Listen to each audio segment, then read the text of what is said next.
আমি আছি এখন ফেনী জেলার ছাগলনাইয়া ত্রিপুরা বর্ডার সংলগ্ন। আমি এখন অবস্থান করছি ভারতের ভিতরেই। আমার পিছনে ভারতীয় প্লেয়ার। মূলত আমি এখন ভারত মাটিতে অবস্থান করছি।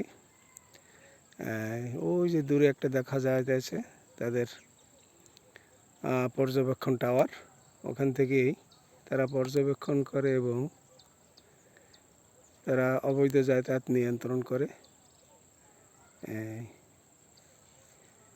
এখন যে দিকটা আমি ভিডিও করছি, ছবি তুলছি, সেটা হলো বাংলাদেশের দিকে।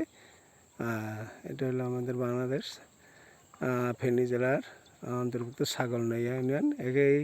এখানের স্থানীয় নামটা হলো বাগানবাড়ি। এখানে আমি দুইজনের সাথে কথা বলেছি।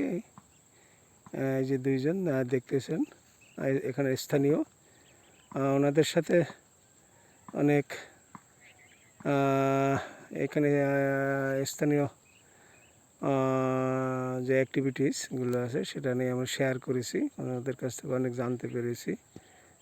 এখানে আগে ফ্ল্যাগ মিটিং হতো, এখন বর্তমানে হচ্ছে না। তবে এখানে আগে বা ফায়ারিংও করতো বিএসএফ, এখন এটা নেই বর্তমানে। ঠিক আছে, এই হলো। এখন আমি যেখানে দাঁড়িয়েছি এখান থেকে মাত্র 150 থেকে 200 গজ দূরে এলো ওই যে ভারতীয় বর্ডার, ওই যে তার কাটার বেড়া, সেটা হলো একেবারে লতাপাতা দিয়ে। তারপর ওই যে বড় বড় গাছগুলো দেখা যাচ্ছে, ওটা হলো রাবার বাগান। এই রাবার বাগানের পরই হলো ভারতবর্ষের স্থানীয়দের বাসাবাড়ি, তাদের আবাসিক স্থান। আমি মূলত এখন ভারতবর্ষেই দাঁড়িয়ে আছি। যদি ভয় করছে যে টাওয়ার থেকে আমাদের হয়তো পর্যবেক্ষণ করছে,